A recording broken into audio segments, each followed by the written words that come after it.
Anyway, hey folks, what are we drinking?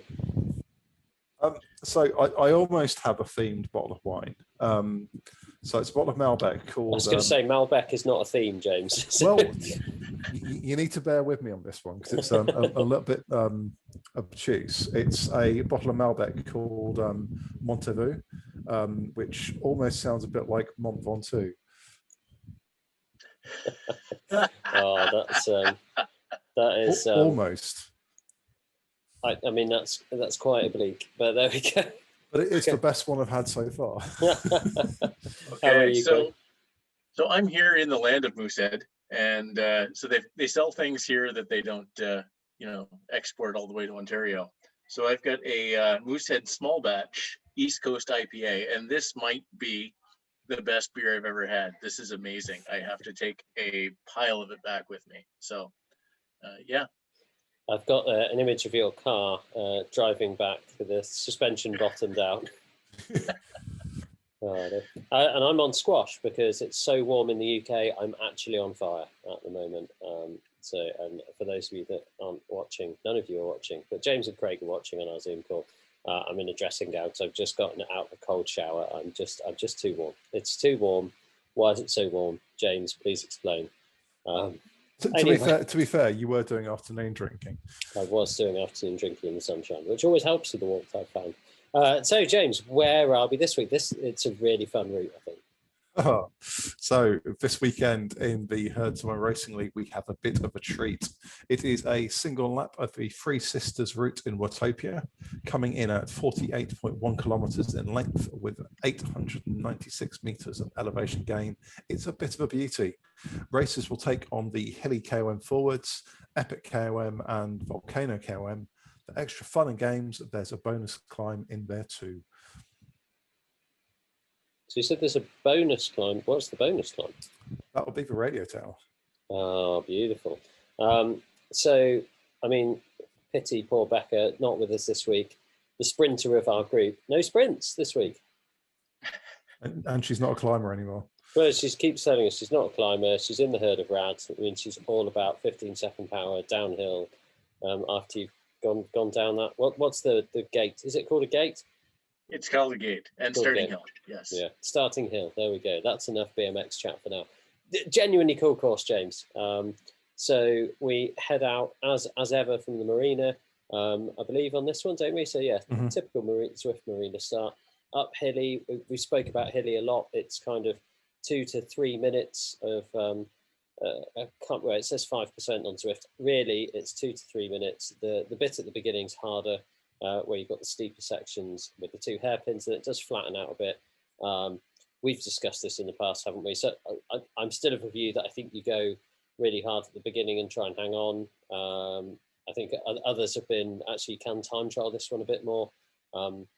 So yeah, and Craig, this is one where you will try your extreme being dropped 5 seconds or 2 to 3 seconds off the back of the pack, and no extreme sound, but you're shaking your head. I can't do that on this one. I just don't have it. So that's it's I don't know. It's just a little bit too long, a little bit too steep for that to work for me. This is one of the very, very few hills in Zwift where I've actually beaten Craig during a race on the first one. Granted, he beat me on the next 8, but yeah, you go at it. And I cannot believe it's an average of 5%. So between I can, just because the hairpin is flat and then it flattens out at the top. Yeah, I was expecting more sort of 6 or 7. Yeah. Yeah, it's deceptive. And I've beaten Craig on this one back when we were in the seas as well. So moving on to a hill that I have recently, the most recent time I raced this against anyone in this chat, I beat James Bailey in probably the second best and slowest sprint we ever had against each other, James. Was the first best whole lot of lava? Yeah, the one into the volcano. Yeah. Yeah, obviously. Anyway, check that on YouTube. Epic. It's a fun climb. I wish Zwift had more of these. Like, it's a 20-minute climb. There just aren't enough of these in Zwift. Mate, if you do this in 20 minutes, I will eat my hand. It's a 20 to 30 minute climb. It's so I think most of us have probably got sub 30-minute PBs. If you're a C, you're probably looking at sub 30 minutes. If you're a D, you're looking at 35 to 40 minutes maybe. Go up this one, I'm guessing. So top end of B is probably 22, 23 minutes. So it's there need to be more climbs this length in Zwift. It's fairly steady though, isn't it? There's a temptation to go off a bit hard on the steeper bit, and then this is the one where you go off along the never-ending bridge. And once that ends, it's fairly steady from there, isn't it? We were discussing before we started recording. There are a few flatter sections, but it's a fairly consistent hill, isn't it? And yeah, so you got your bit going through the castle, which I think is pretty much your halfway point as well, and that's flat. And then a bit further on, you've got your little dips, which once you've gone over the top, even though it's the other side, you've got little ramps that you have to climb up, so you can't just super tuck the whole way down. But yeah, it's generally pretty steady. You got the start, which is probably the hardest part, where it probably touches 10 to 12%, but it's mainly steady at about 5. The tunnel always gets me. That's kind of the point where I'm starting to run out, and then it just gets a little bit steeper. But yeah, that's about 7, isn't it? Yeah. And if I remember rightly, it's a while since I did Epic. The tunnel is also in a way your comm line, for want of a better word, because that's where when you come out of the tunnel, that's where you hit the rollers at the top, isn't it? And can get a bit easier there. So if you can hang with some people at that point, it can be well worthwhile. This one, we're chatting before we started recording. I actually find it easier to draft on this than I do on Volcano. I think the point we'll make about both this and Volcano is that they are draftable hills. You're going to be going fast enough that if you can sit ruthlessly on someone's wheel, try and drop them through the tunnel, they then time trot back up to you and then beat them in the sprint at the top. That is a viable tactic, as you well know, James. So, but no, there is you definitely can sit on somebody's wheel and use the draft effect. Should we talk about the descent? Again, we were chatting about this a bit beforehand. I think it's not one where you can kind of get off and stretch, is it? Let's put it that way. No. Like you can on Von Top or Alpe Zwift. You do have to pay attention on this. It's kind of like super tuck, sprint, super tuck, sprint, super tuck. Mm-hmm. Yeah, very much so. And that's it. Having not done this in a race for a while, I am particularly prone. I'm heavier now, so it might not be such a problem. But when I was light and a B, I was particularly prone to being dropped on the Volcano descent because I'm light and it's easy to get dropped on the descent. I think that's going to be a separator tomorrow on this one, isn't it? I think you've got to be really careful to get up to your super tuck speed as quickly as you can, and then try and stay in a group, basically. On this. I think we're kind of missing the fact that after we reach the summit and before we start to descend, there is like a 13% hill in the way. But you just got to pedal. I mean, there are no tactics for that, are there? It's just pedal. Well, there is tactics there, Steve. It's not a tactic on the hill, but it's a tactic on the race. It's, do you let the group go if they want to go faster than you do to save yourself? Or conversely, do you wait for a group on this one? So if you've done the prime quickly, is it worth doing using the bonus climb as a recovery climb, waiting for a few riders behind you and forming a group so you might descend a bit quicker? 13% hill as a recovery, said no one ever. Turn the trainer difficulty down to 10, James. It's only a 1% hill. It's fine. So. I think Darth Platypus has said this, but no, it's tough. So I mean, but it is all about how hard you go. I mean, you have to go up the hill. You have to put out some power, but it's how hard do you go? If the group you're with accelerates after the KOM, you're like, I'm waving, see ya, because I'm going to have nothing left at the comm line. And realistically, with the comm being a prime, you're going to give it everything anyway.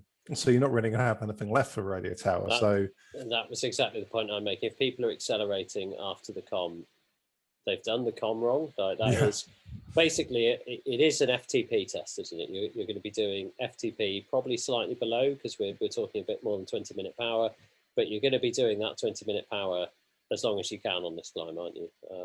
You're going to be above FTP, I think, so you should be at or slightly above FTP for the climb, and then you will be in immense amounts of pain the rest of the race.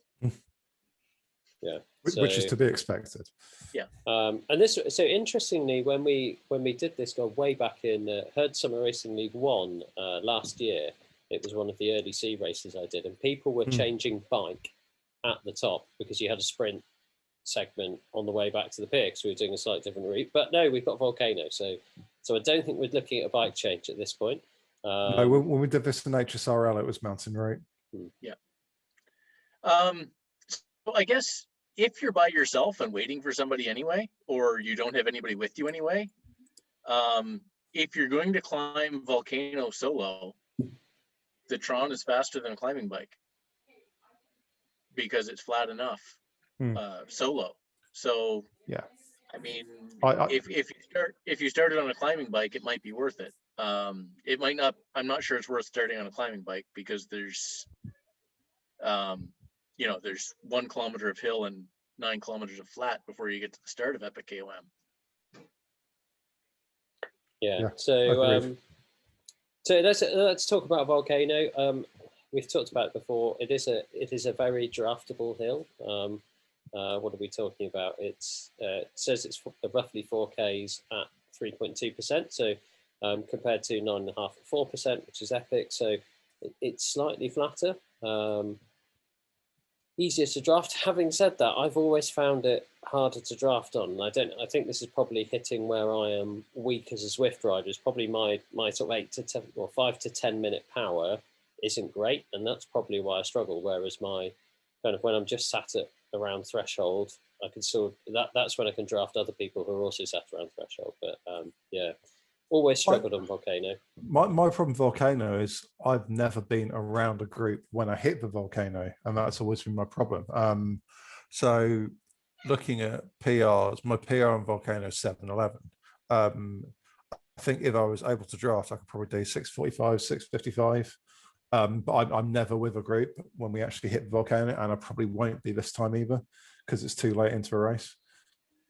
Yeah, and that's a very important point, isn't it? It is at the back end of the race, so going to be a lot of people riding on their own. Yeah. So, given your usual hammer the primes tactic, Craig, I'm going to go back to my point earlier. Is it worth sitting at the top of the radio tower and waiting for people?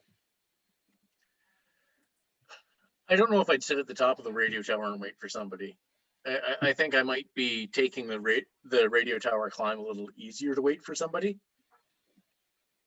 But I mean, remember that, shoot, what are we at for points?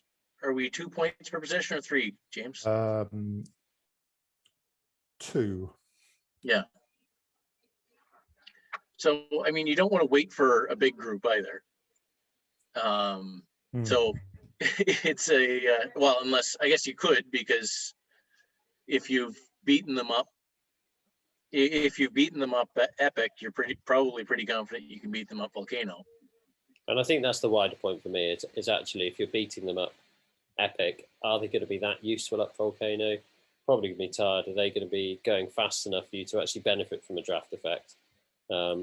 So yeah, probably just carry on and get the whole damn thing over with, and then curse James Bailey for his stupid route decisions and enjoy a recovery bit. Yeah, so I mean, what are we at that point? I mean, you can be really hopeful that so for me as a B or you as a C, Steve, the category above is catching you at that point. That would be very useful.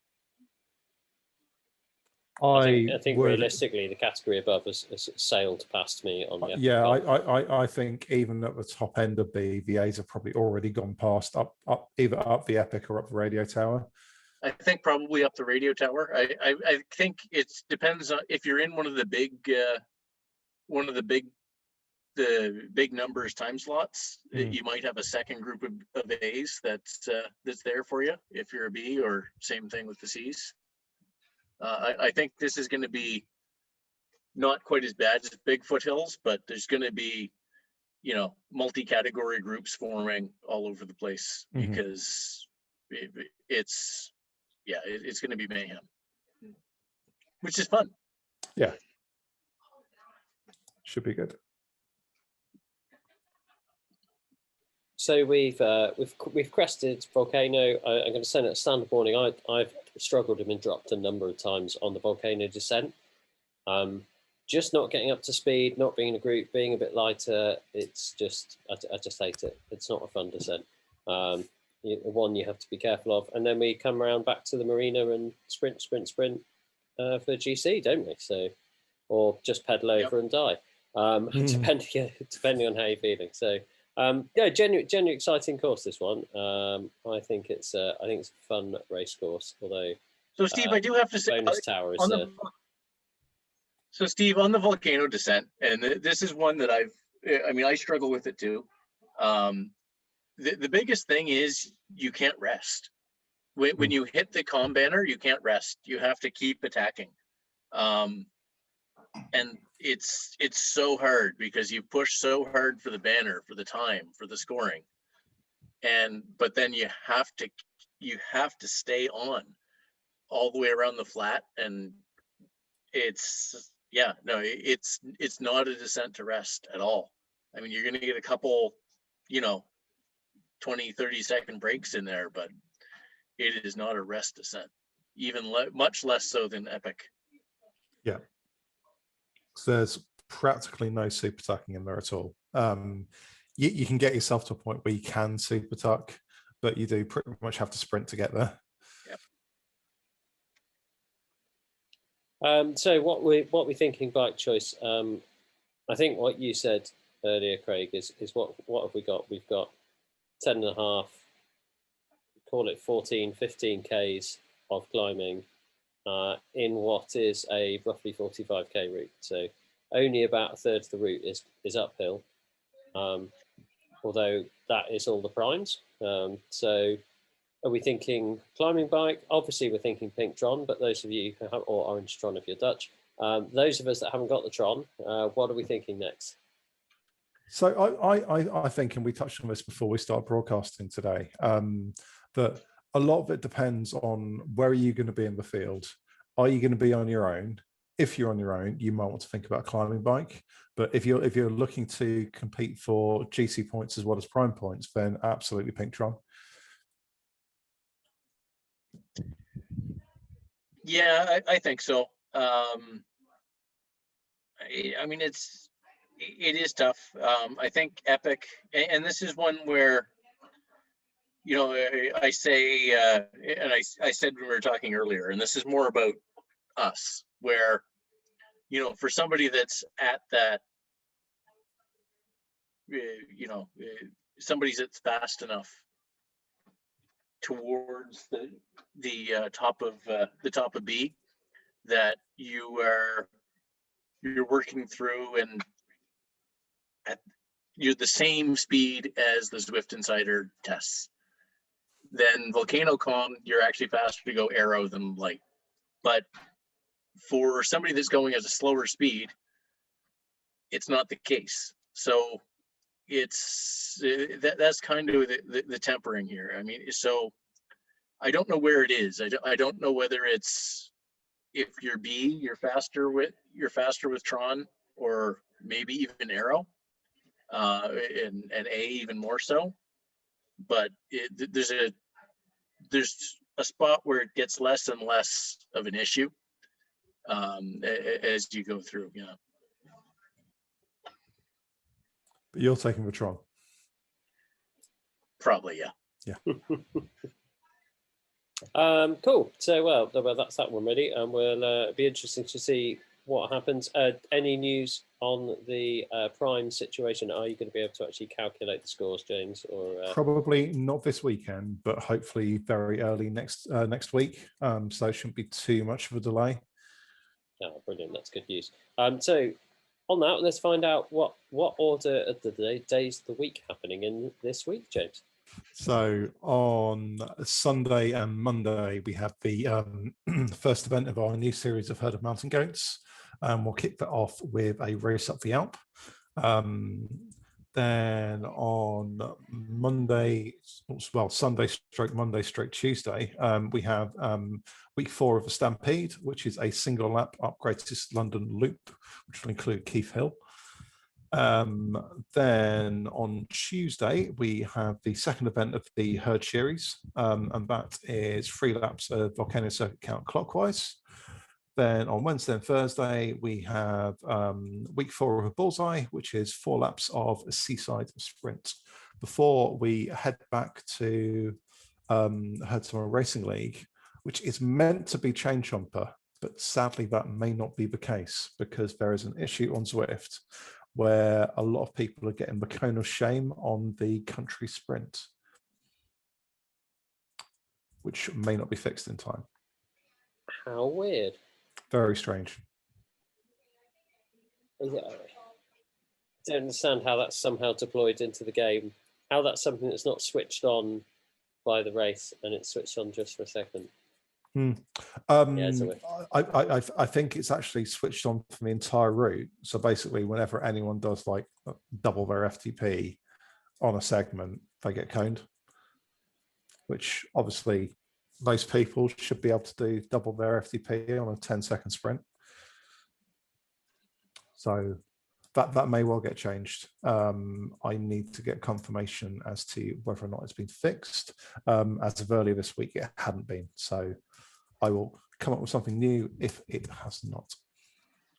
So James, given that I think definitely me, and I think you and Steve as well, were anticipating Chain Jumper, would you consider flip-flopping it with something that's scheduled later in the season? Or yeah, absolutely. I think Chain Jumper is actually a fantastic primes race course with 2 climbs and a sprint per lap. Chuck in the element of the changes in terrain. I think it's a really, really good course. And I like the length of the KOMs, and it's a short sprint as well, which most people seem to enjoy. I think Chain Jumper, once it's working properly, would be a brilliant course.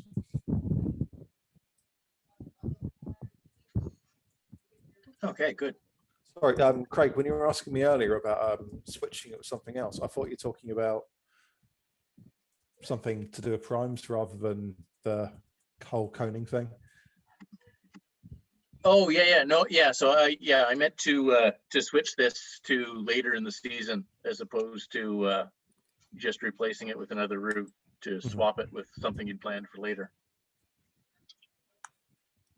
Yep, I can swap it. So cool. I'm going to actually throw back to something we were talking about a bit earlier, but basically every week I've decided to start stalking people on the Herd pages and see what they're asking questions about. Last week it was a bit about the rules for the Herd series because they change, and it's always good to remind people what the rules are, because it's a bit disappointing when you turn up for a race, think you've won, and then head to Zwift Power, this site you have to head off outside the game. Anyway, I'll step away from that rant, and you find you've lost. But this week I noticed somebody was talking about being dropped on descents and trainer difficulty, and whether that has anything to do with it and how they could ride descents better. Given there's a lot of descending this week, I thought we'd just talk some general principles. So first things first, the super tuck. So a lot of people when they're new to the game don't know that the super tuck exists. When you get to it's 57 or 58 kph, I don't know what it is. I don't know what it is in miles per hour. Your avatar changes. You can stop pedaling. You'll see the avatar on other riders around you if they're doing the same speed as well. Drop into a different position, this super tuck aerodynamic position, and you go very fast for 0 watts. So that's to clarify very, very quickly, your trainer difficulty setting has no bearing on how good your super tuck is. It does make a difference to how you mark the descend, though. So we will come to that. So it does, but I saw a couple of points around that point, so I just wanted to clarify that your super tuck will be just as good if you have 0% training difficulty or if you have 100. Exactly. So you need to be doing 57 kph the gradient needs to be -3% or steeper. And that's it really. And there is some interesting, I didn't look this up before we had the chat, which is bad for me, but if you go to Zwift Insider, Eric's done a test, and I believe that in a pack, the Super Tuck is faster than it is individually. So the group dynamics still seem to have an effect on people who are super tucking as well. So if you're in a group, and also this is a great team time trial tactic. Often some people keep pedaling, and it's actually more effective for the whole team to super tuck because you'll all go faster than by one of you pedaling at the front and people super tucking behind. So that's the super tuck. I think it's the first big tip on descending. The second one, I think Craig nailed this, is that you cannot rest. It's very easy to hit the top of prime, sit there and rest, and somebody behind you just whizzes past you and you can't get back on their wheel. Remember, the draft effect is real. The draft effect increases with speed. What also increases your speed? Well, it's going downhill, isn't it? So the draft effect is stronger going downhill. If you miss out on that draft effect, then you're going to be in trouble there. Any other tips before we get to training difficulty, before we open that particular can of worms? Any other tips on descending and that kind of tactic, folks? Eat loads of pizza. Be heavy. Yeah, that's a really good point, actually, James. So much like it's easier for lighter climbers to climb, it's easier for heavier riders to descend. We all learnt this when we did the team time trial up the Alp, and a bunch of the quackers waited for one of the other teams at the top, and they all whizzed past us on the descent. 100 kilo Nate went a lot faster than 68 kilo Steve, I'll tell you that, down the hill. So weight does make a difference. Important if you're in a pack as well. If you're a heavier rider, you'll have to do less work on the descent. If you're a lighter rider, you'll have to do more work to stay with those heavier riders. So it is possible that kind of a heavy rider, so Craig could, for example, super tuck away from Becca just on the kg difference, basically on that one. Becca would have to put more effort in to stay up with Craig. Craig is shaking his head. Has Becca put on loads of weight? Or? No, Becca is actually enough smaller than me that she's much more aero. Yes, of course. So that's one where, yeah, so height is a disadvantage as well as being more heavy. And this was interesting. So the original poster was saying he's quite a tall rider. So I imagine that is more an effect. And an interesting one, I remember Marioline suffering from this when she first went into ZRL. She's quite tall, and she's Dutch. All Dutch people seem to be just really tall and love orange. But she was saying it's the first time she's been kind of above average, if that makes sense, in the pack. So she was struggling a bit with the pack dynamics because suddenly she was a tall rider and getting more drag, whereas in the normal mixed races, not suffering so much. It was kind of, the pack dynamic was a bit different. So yeah, weight makes a difference when you go down. Height makes a difference to your drag. Try and be up with people on their draft. I've not raced and used the anvil yet. Have you turned it on for this race, James? I have not. That would have been fun. And would have caused utter chaos. So I know nothing about the anvil power up. I know it adds weight, much like the feather takes away weight. Presumably makes you go downhill a bit quicker. So, right, should we talk training difficulty now? I got dropped with the anvil on Surrey Hills. I did. No, so it was, so I didn't use so I misused my anvil. So I waited too long, and the guy behind me sprinted, hit his anvil right as he hit my draft, and went past. I never got his wheel again. Oh, I tell a lie. I have raced with the anvil, but I did do that Surrey Hills on ZRL. So yeah, and I was with nobody, so it made utterly no difference when I deployed it on my own. Okay, I'm getting the can opener out, and I've grasped the worms. Trainer difficulty. So, should we start with what? Let's start with what is trainer difficulty. So, trainer difficulty is just effectively it's like selecting what gears you have on the back of the bike. You can get climbing bikes which have a broader range of gears, so it's easier to pedal up a hill because you've got better gear ratios. You're still putting out the same number of watts, but the pedaling is easier because you're taking advantage of the gearing. This is what trainer difficulty does to you. So if you are at 100% trainer difficulty, you will be simulating 100% of the gradient, asterisk, and I'll come back to the asterisk.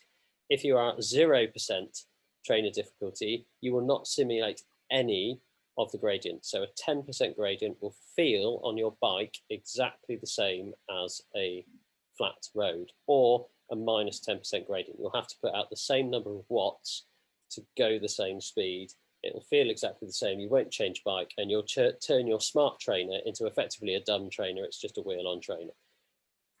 But to clarify, once you hit the hill, you will slow down, even if you are set to 0% trainer difficulty, because training difficulty has nothing to do with difficulty at all. Yes, so then we come on to the more simple physics equation, is that if I need 100 watts to do a certain speed on a 0% gradient, when I hit a 5% gradient, that 100 watts is going to make me go slower, because I'm going up a hill now, I'm fighting gravity more, Zwift is simulating that. Likewise, when I go downhill, if I do 100 watts, I'm going to go faster than I would normally on the flat, faster than we're going up the hill, because Zwift is simulating it being downhill and gravity would be assisting me. So we still have to put energy in, we still have to pedal, and trainer difficulties shouldn't make too much of a difference to, if we're putting this consistent wattage out, how fast I go uphill compared to Craig. If we both put 200 watts out and we're both the same weight and we're both the same height, we will go the same speed regardless of how we've set our trainer difficulties, because we are putting the same amount in, and it's just how it feels on our bike, what gears we have to use on the bike that is different. Yeah. So however, the big reason to mess with trainer difficulty is because the terrain that's in the game is not necessarily the same terrain that is outside my door. So I've got a completely different setup on my bike than I would have for riding the terrain that's in Zwift. I mean, that's the reason why somebody is going to lower the trainer difficulty to 50%, which is the default, or 30% or whatever. And the other thing for racing is that the less you're shifting, the more you've got power on. Yeah, and this is where Craig has mentioned the slightly cheaty bit about, so most people who race do have a slightly lower trainer difficulty, and it's because and this is up to the top racers, for exactly that reason, that when you are shifting, you are not putting power through the drivetrain, which means you are not putting power through the game. Fewer shifts. For me, my smart bike changes, there isn't like the whole sort of delay whilst you're switching gears, but it changes gears quite slowly. So if I hit a hill and all of a sudden I can barely turn the wheels, I want to be able to change gear quickly. So rather than having to change gear 3 times, I use a low trainer difficulty, which means I only have to change once or twice. Yeah, so it is, if we were completely true about how we wanted to race in Zwift, we would say to everyone, you have to use 100% trainer difficulty, because that's the most accurate thing. But it would then mess with a load of people, because as Craig says, if you don't, I might have a setup that means I don't have a granny gear that allows me to cycle up a 14% hill. It's going to be really hard. It's going to put me off the game. Do we want to play? Asterisk. Let's come back to that one. The other big asterisk is everybody's trainer is different. So for example, my old tax could only simulate up to about 10-12% gradients. So that meant on certain parts of on top, on certain parts of the Alp, on certain parts of other climbs, Bologna. Even if I had, Bologna is a good example, even if I had my trainer set to 100% trainer difficulty, I am not doing 100% of the gradient, because I'm doing 100% of what my trainer can simulate for me. So I'm doing 12%, whereas James might, on his watt bike, might be doing the true 14, 15, 16%.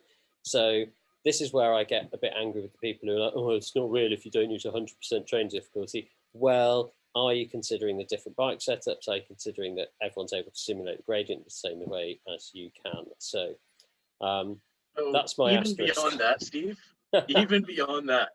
Double asterisk time, yes. So I think we're up to 3. So for people of different, so the amount, what the trainer is doing is adding resistance. So that resistance isn't going to match up to a hill of the same gradient for people of different weights. So for James is going to get, even with, if we were both using the same trainer, which we're not because I don't have a watt bike, So if we're using, even if we're using the same trainer, James is going to have a simulation at 100% of a steeper hill than I am, because I weigh more than James. Yeah, and it's all about the watts you're putting in, the power you're putting in through your legs, how much resistance it's giving. Generally, if you're bigger, you will put more watts to go the same watts per kilogram. It's getting very complicated and sciencey. The reason we mentioned training difficulty, though, and this is where some people can get caught out, is when you're going downhill, much like when you're going uphill, you need to have gears to go to keep pedaling because it stays hard. If you don't have gears to go to the other way when you're going downhill, you can spin out. So you can find yourself, your wheels going around really, really fast, and you're just sort of flatlining the total number of watts you can generate at that point. So some people have found that actually if they have their training difficulty too low, they can't keep up with people at the early stage of a sprint when you're all putting that sprint in to get to your super tuck, because you're spinning out, you're just wheels going around, you're not generating extra watts, and you don't go downhill. So it is one to watch out for. I'm really surprised that people have managed that, because I've never managed it on my gearing. I personally feel this is nonsense, because the so with the trainer difficulty, so let's say that my trainer, the maximum incline it can reproduce is 10%. So if I've got it at 50%, it could go up to 20. It's showing me a 10% at a 20% in game, which I don't think there's any 20% in game. But with Zwift, it already instructs the trainer, so it presents it's already half. So at 100%, it's already at 50% for the downhill gradient, and then that gets less and less. So like you said, at 0, there's no downhill gradient. So lower, saying that your trainer difficulty is too low and that's why you can't keep up downhill, is poppycock. Yeah, I mean, so what bike will simulate up to 20%? I run my training difficulty at 25. I've done full out sprints downhill, and I definitely don't spin out. Yeah. This is where I am. Yeah, I am confused. So it does. I was confused listening to Craig, if that helps.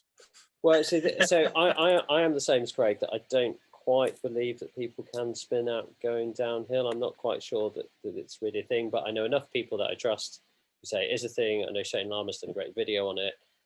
It's complicated. So if you are really struggling with downhills, we've mentioned a whole load of other things, and this is why we talked about training difficulty right at the end.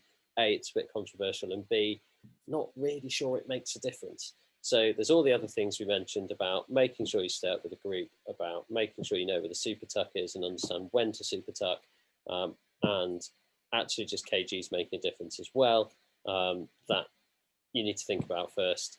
If you're tall, it's going to be a disadvantage. You're going to have to work harder. If you're light, it might be a disadvantage. You might have to work harder. P.S. If you've ever spun out on your toughest gear going downhill, please let us know. We'd like to hear from you. I've not even managed that going very, very fast, like down a proper descent on my road bike. So I mean, I sprint. Show off. I sprint downhill in Zwift on not my toughest gear, and I don't spin out. So yeah, I would go back to people who are saying this and go try some of the cadence drills in Zwift, and like if you look at the pros, they're doing 120 RPM pretty easily. If I do 120 RPM, it feels like my arms will fall off because things are spinning that quickly. I'm not sure my eyeballs are safe. So if you can get used to higher cadences, it feels horrific at first. It does help get used to higher cadences. Actually, on that point, sorry, just to quickly jump in, Steve. Cadence drills are actually really, really useful, and there's something that you can get improvement from really, really quickly. So I used to have like a fairly standard Zwift cadence of maybe 60, 65. And within probably 3-4 weeks of doing cadence drills up into the 80s and 90s, I found it really comfortable cycling at 80. So it's something that you can work on, that, you know, a bit of work, maybe once or twice a week, that will come through really quickly. I'm going to add another thing. Let's call it a chevron because I think we've used enough asterisks. There was a fashion with Lance Armstrong, the person we don't name in cycling, that won and didn't win 7 Tours de France. He was one of the people that really came in the high cadence. Froome does it a lot as well. If you actually look at pro cycling, there's lots of trends either way. If you look at the pros, there is a big spread of them. So I would say to people, having a higher cadence than most average cyclists have is good. Pursuing really high cadences at the expense of lots of other things is probably bad. So like James said, getting to that 85, 90 is probably a good sort of reasonable cadence. That's probably what you find the average is for most good cyclists. And then don't think you have to do that 120 that I mentioned. And I think it's what you feel comfortable with more than anything else. Craig, so you're going to jump in with some BMX knowledge here. I can sense. Well, it's not just BMX. So I guess I do a lot of my cycling on a 3-speed, and a wide range 3-speed. I do BMX. There's a lot of benefit to learning how to learning how to spin at different RPMs and doing it on purpose. Because there's a lot of people that are really comfortable spinning at 85, say, and with the tight ratios in, modern drivetrains, they never have to go anywhere else until they run out of gears. But sometimes you don't want to shift either. So that's something that I always say about Zwift sprints is don't shift. So that's where you want to start at a low RPM. Really start honking it, and then you spin like crazy through the end, and you have to be able to still spin really fast with some power at the end to be able to sprint well in Zwift. I think I'd add to that and say that so I'll happily sit at probably 80, 85 at race pace, but if I need to surge, I don't want to change gear, and I'll switch up to like 95 to 100 to either like get up a hill or get back onto the group that's just dropped me out over a short period of time. So the ability to surge your cadence is very important. Cool. Well, that's made that a lot clearer for everyone, hasn't it? Cool. What's annoyed us about the world of Zwift this week, folks? So I'm going to go first and just say that nothing's annoyed me this week, but I still carry some annoyance from last week. However, my annoyance from last week may be resolved by the middle of next week. So it's basically been like a 2.5 week annoyance. I'm not entirely sure whether you did what you do with days of the week normally with weeks of the month there for me, James, but probably. I'm taking from that there is some annoyance, and hopefully it'll be resolved in the future. Hopefully I'll be able to update race results again by early next week, which will make me less annoyed. We can all file this under good things that will happen in the world of Zwift. But I have nothing that has specifically happened this week that has annoyed me. I'm going to jump in with a controversial one, which again isn't in Zwift, but one of their team is in the Zwift adverts in the UK, so it's a Zwift thing really. Ineos being really dull in the Tour de France. I just like, you'll have heard me talk about panache, you'll have heard me talk about exciting things. Ineos are just anti-panache, just try and win bike races. It's really dull. Make us love biking, make us love bike racing, stop being dull, Ineos, and Geraint Thomas advertises Zwift. So I think that's allowed. Craig, what have you got? I don't have a lot. I haven't been on Zwift, so I'm on vacation, and I've been riding some fun rides on the east coast of Canada, and yeah, I'm having a great time. You're off chasing primes soon, aren't you? Though you've noticed that you're what is it, 8th in a con on Strava, so you're going to go off chasing some primes. So I was 9th in the last 5K of an 80K ride, and then I went back and tried it again, and I got my 4th that I thought was pretty realistic. I'm not sure I can get any better. Just like to add to that conversation, I'm 3rd place worldwide on a Strava segment, and Gavin Ions is a miserly 8th, and Simon Gardner's not even in the top 10. He did point out it's because he stopped near the top and waited for the two of you. That's his excuse. I don't actually remember that happening. I think he probably got off his bike and started walking, because if I can get third place on a flat segment at 25.5 kilometers an hour, you don't have to be going very fast to beat it. So I do love it on Strava when a new bit of tarmac opens and you're momentarily God, as you are one of the first 10 people that cycled down there. Look, that bit of tarmac's been there for 2.5 years now, I'll have you know. Right, folks. I think we should draw to an end as we talk about increasingly strange things on this podcast. But it's been a pleasure as ever speaking with both of you. Good night. Indeed. Good night, everyone. Night.